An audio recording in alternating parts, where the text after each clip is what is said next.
Aujourd'hui, nous revenons sur Pulvénov, événement organisé sur la zone de la Clé des Champs à Clastres, le 12 juin.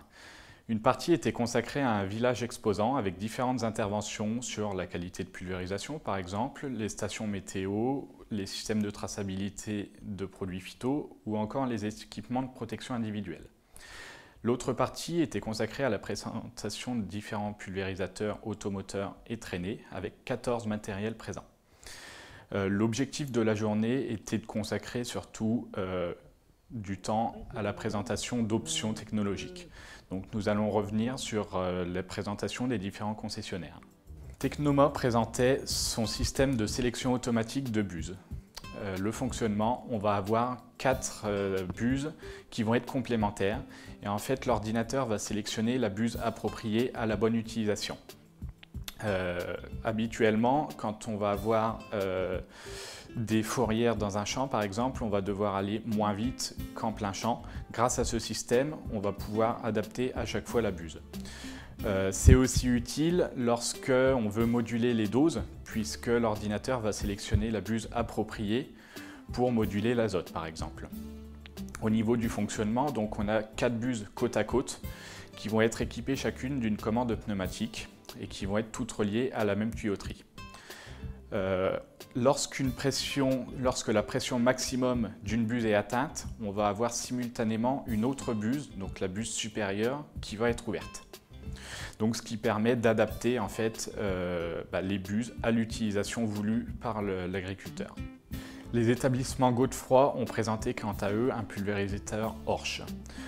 Ils ont mis en avant sur leur pulvérisateur la stabilité des rampes. Pourquoi? Parce qu'on va avoir des contraintes dans l'essieu qui ne vont pas être transmises directement au cadre de rampe, car en fait il va y avoir une seule rotule entre les deux, ce qui permet une stabilité améliorée sur les pulvérisateurs, comme vous pouvez le voir sur les essais qui ont été réalisés avec des bûches de bois.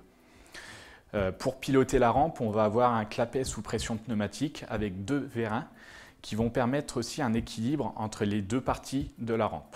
Le constructeur Artec était présent via les établissements David qui ont présenté 2 pulvérisateurs, donc le RS20 et le RS40. Le RS20 a la spécificité d'être un pulvérisateur plutôt adapté pour le bas volume. Le F40 de son côté a été mis en avant surtout avec son système de régulation automotive qui permet une régulation du régime moteur sur la route et en pulvérisation, ce qui veut dire une baisse de la consommation annoncée par le constructeur de l'ordre de 20%. Un autre système est présent sur le pulvérisateur, c'est un système breveté maître-esclave qui permet de reprendre le contrôle des roues arrière lorsqu'on recule pour se remettre en ligne. Le constructeur John Deere était présent avec différents matériels tels que des traînées ou des automoteurs. L'automoteur présenté de 5000 litres avait 2 séries, une rampe en carbone. Donc selon le constructeur, c'est une rampe qui est plus légère et donc qui présente plus de facilité à la stabilisation.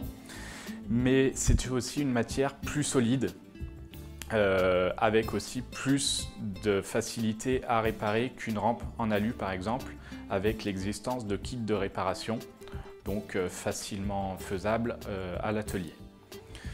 On va avoir la spécificité d'une cinématique en ellipse, donc c'est assez spécial, mais le point le plus haut reste inférieur au rétro du tracteur, ou de l'automoteur en l'occurrence, donc ça reste sans risque.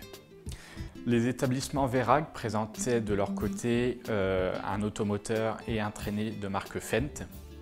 Alors sur l'automoteur présenté, on a la spécificité d'une garde au sol qui est ajustable depuis la cabine, ce qui permet de garder le centre de gravité le plus bas possible.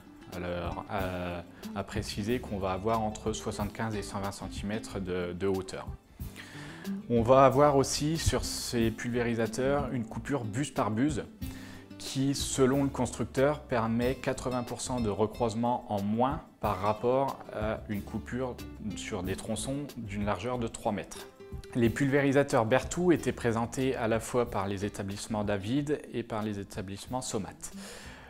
Sur l'automoteur présenté, on a une télécommande qui peut s'enlever de la cabine, ce qui facilite le contrôle de la rampe à distance. On va avoir aussi un système Spraytronic, c'est-à-dire qu'on va avoir des buses à fréquence. L'ouverture et la fermeture des buses va se faire avec une rapidité de 20 fois par seconde, suivant le débit ajusté, et on va garder une même pression à la rampe. Enfin, McConnell, marque peu connue puisque produit importé d'Angleterre, était présenté par les établissements Somat. C'est un pulvérisateur spécialisé sur le bas volume avec la spécificité d'être le plus léger du marché avec un poids à vide de 4,9 tonnes. Ce pulvérisateur se démarque aussi par une conception simple avec par exemple au niveau de la suspension, des suspensions sur lame de ressort, ce qui induit aussi des coûts d'entretien relativement faibles. Comme nous venons de le voir avec la présentation de différentes options sur différentes marques, bien sûr un certain nombre d'options n'ont pas été évoquées dans cette vidéo, où chaque constructeur en a un certain nombre. Ces constructeurs innovent toujours pour développer des systèmes intelligents pour augmenter à la fois le confort et l'efficacité de pulvérisation.